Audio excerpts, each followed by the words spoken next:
तो जितना ज़्यादा हमारी बॉडी के अंदर ऑक्सीजन की मात्रा होगी उतना ही ज़्यादा हमारा डाइजेशन सिस्टम अच्छा होगा, हमारे सेल्स को एनर्जी मिलेगी, और जितना हमारे सेल्स को एनर्जी मिलेगी हमारी बॉडी की इम्यूनिटी और डेड सेल्स।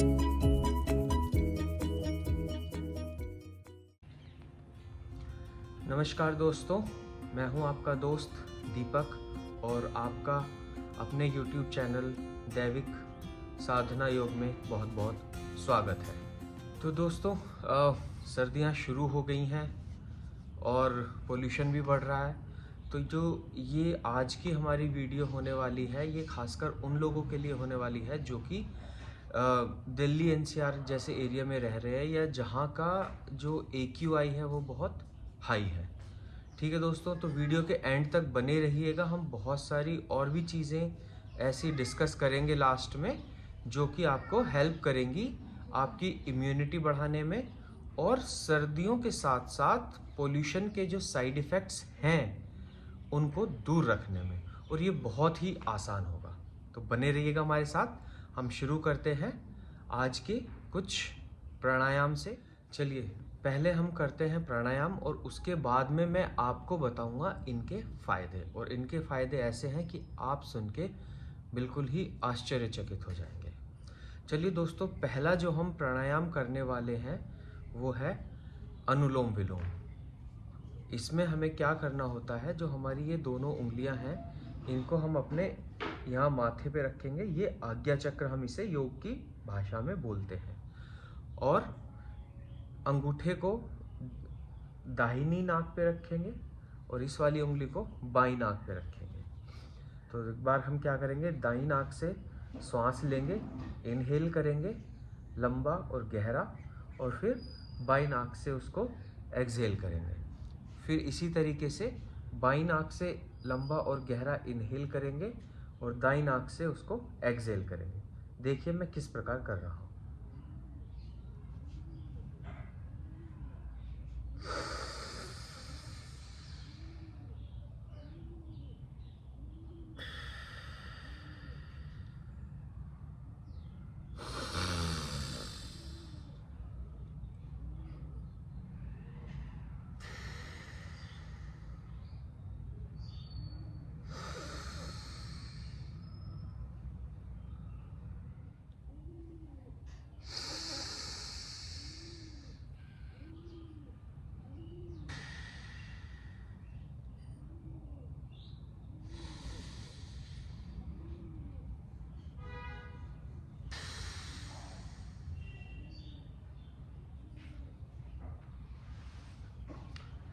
चलिए, ये हमने अनुलोम विलोम किया है पहला।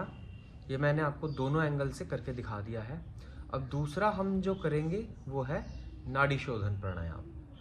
इसमें प्रोसेस सेम ही रहेगा, बस आपको क्या करना है, जब आप एक बार इनहेल कर लेंगे उसके बाद आपको थोड़ी सी देर के लिए अपनी ब्रीदिंग को होल्ड करना है, जिसे हम योग की भाषा में बोलते हैं कुंभक लगाना। देखिए,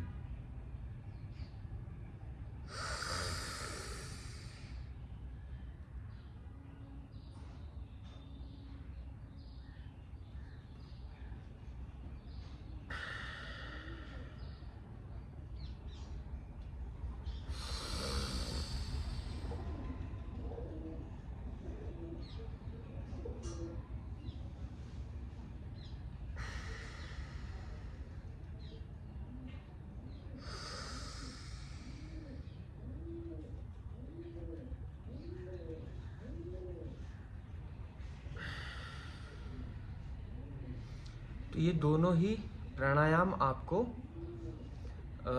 कम से कम 10 बार से शुरू करने हैं, और उसके बाद धीरे धीरे जब आपका अभ्यास बढ़ता चला जाएगा तब आपको इनकी गिनती बढ़ाते चली जानी है। और जैसे नाड़ी शोधन में हमने देखा है कि हम कुंभक लगा रहे हैं, तो मैं आप सभी को ये एक सलाह दूंगा कि जितना आप होल्ड कर सकें अपनी ब्रीदिंग को उतना ही होल्ड करें, ज़्यादा होल्ड करने की कोशिश ना करें। तीसरा जो प्राणायाम आता है वो है कपालभाति। ये एक तरीके की षटक्रम है। षटक्रम जो हम करते हैं अपने शरीर की शुद्धि के लिए, ये उसका हिस्सा है। तो इसके अंदर आपको क्या करना है, पहले एक बार सुन लीजिए। इसके अंदर आपको सिर्फ एक्सहेल पे फोकस करना है। इनहेल खुद हो जाएगा उसके बाद, और एक्सहेल क्या करना है, आपको फोर्स्ड एक्सहेल करना है। कम से कम 20 साइकिल आप करें। उसके बाद धीरे धीरे अभ्यास जितना आपका बढ़ता चला जाए, आप उतना इसे बढ़ाते चले जाइएगा।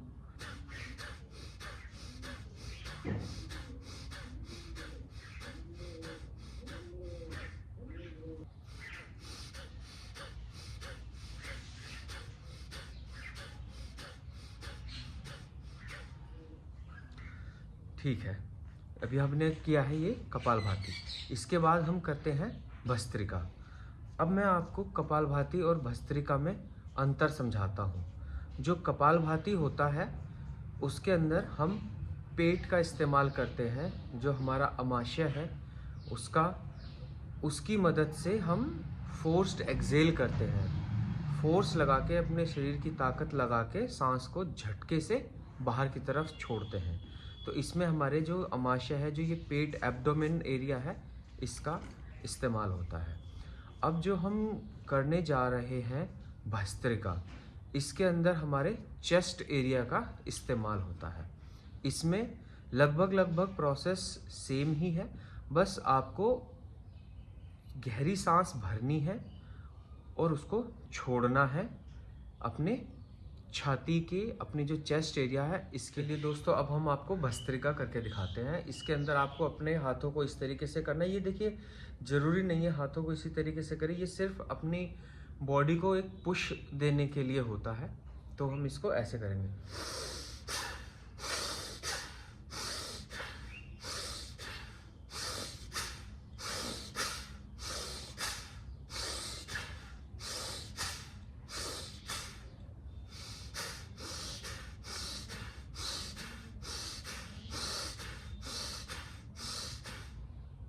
तो जितना आप फोर्स के साथ अपनी चेस्ट का यूज़ कर सकते हैं इनहेल और एक्सहेल के लिए, उतना ही आपका भस्त्रिका प्राणायाम अच्छा होता है और उतना ही आपको मदद मिलती है।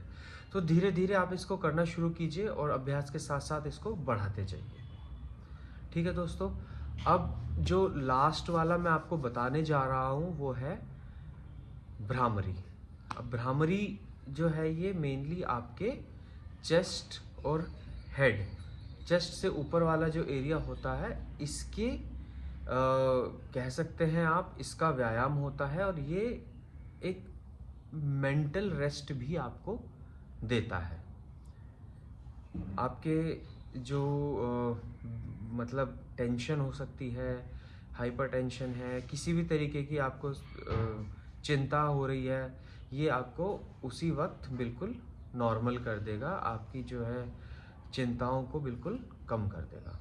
देखिए कैसे करना है। इसके अंदर आपको ये जो दोनों उंगलियां हैं इनको आपको आँख पर लगाना है, ये वाली उंगलियां माथे पर, और ये वाली उंगलियां आपको अपने नाक के छिद्रों के पास रखनी है। देखिए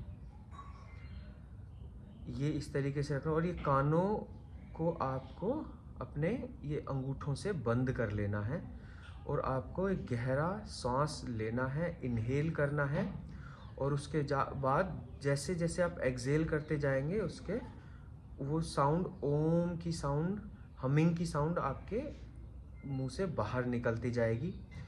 आधे रास्ते में आपको अपने होठों को खोलकर उस साउंड को निकालना है, और जब आप आधी सांस रह जाए तो आपको अपने होठों को बंद कर लेना है। पहले करते हैं, उसके बाद मैं आपको बताऊंगा इसके असर क्या है, इसके फायदे क्या हैं। देखिए, ओ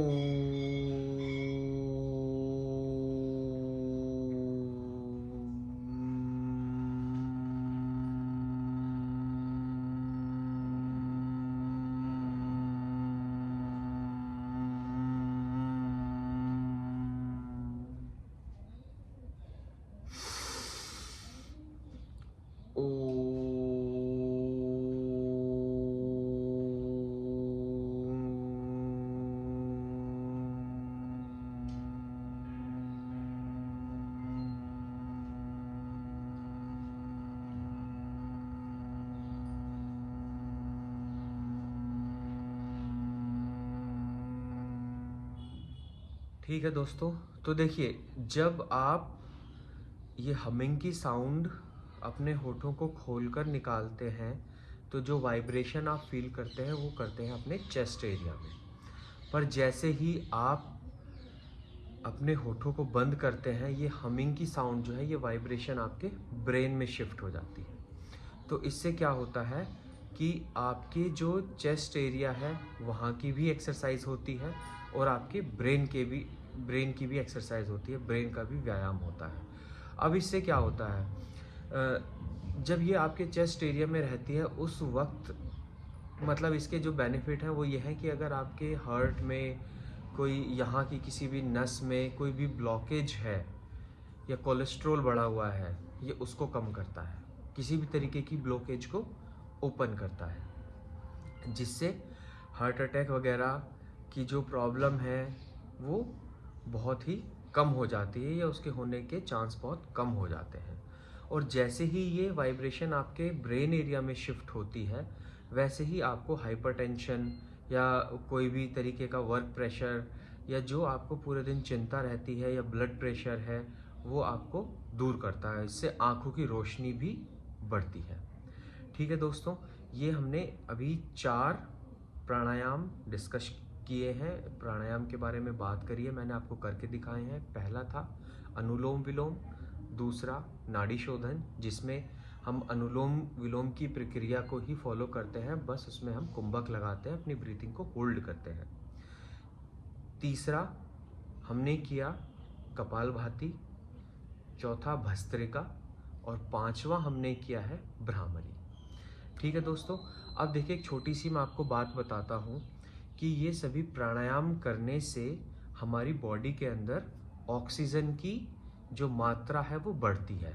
और आप सभी जानते हैं, जब हम खाना खाते हैं, खाना खाने के बाद जब खाना हमारे डाइजेस्टिव सिस्टम में पचता है तो वहाँ से ग्लूकोज बनती है, जो कि हमारे खून के अंदर मिल के हमारी बॉडी के हर सेल तक जाती है।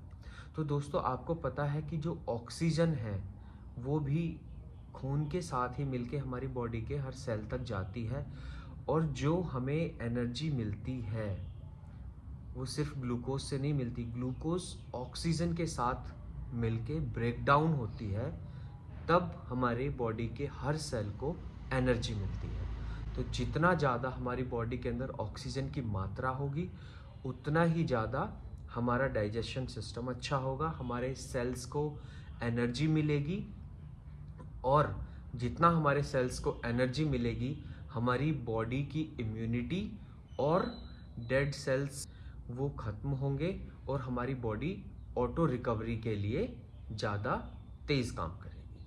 ठीक है दोस्तों, तो ये हमारा आज का सेशन था। आपको कैसा लगा हमारे कमेंट बॉक्स में लिखकर ज़रूर बताइएगा, और अगर आपको ये वीडियो अच्छी लगी है तो इसे अपने जो आपके प्रिय संबंधी हैं उनके साथ ज़रूर शेयर करना, और हमारे चैनल को सब्सक्राइब